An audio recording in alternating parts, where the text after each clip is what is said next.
সবার হাতে কাজ চাই, সবার পেটে ভাত চাই, এই দাবিকে সামনে রেখে দক্ষিণ দিনাজপুর জেলা যুবলীগের ৭ম জেলা সম্মেলন অনুষ্ঠিত হলো বালুরঘাটে। শনিবার দক্ষিণ দিনাজপুর জেলা ফরওয়ার্ড ব্লক কার্যালয়ে সম্মেলনের আয়োজন করা হয়। জেলার বিভিন্ন প্রান্ত থেকে যুবকর্মীরা উপস্থিত হন। কর্মসংস্থান, যুব সমাজের ভবিষ্যৎ ও খাদ্য নিরাপত্তার দাবিতে এই সম্মেলনে বক্তব্য রাখেন জেলা নেতৃত্বরা। North Bengal Times report.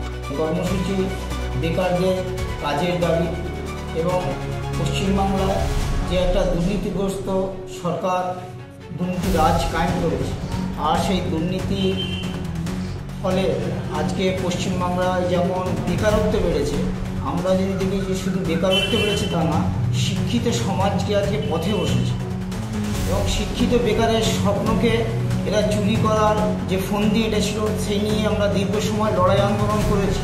বাস্তবিক পক্ষে আমরা দেখলাম গত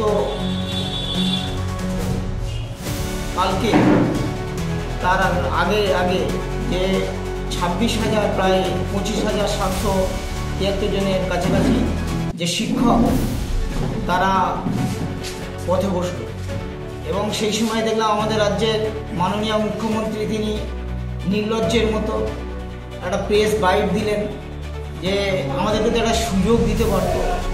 আমরা বলছি এটা যদি কোনো জনসাধারণ কোনো ব্যক্তি বলে এটা মেনে নেওয়া যায়।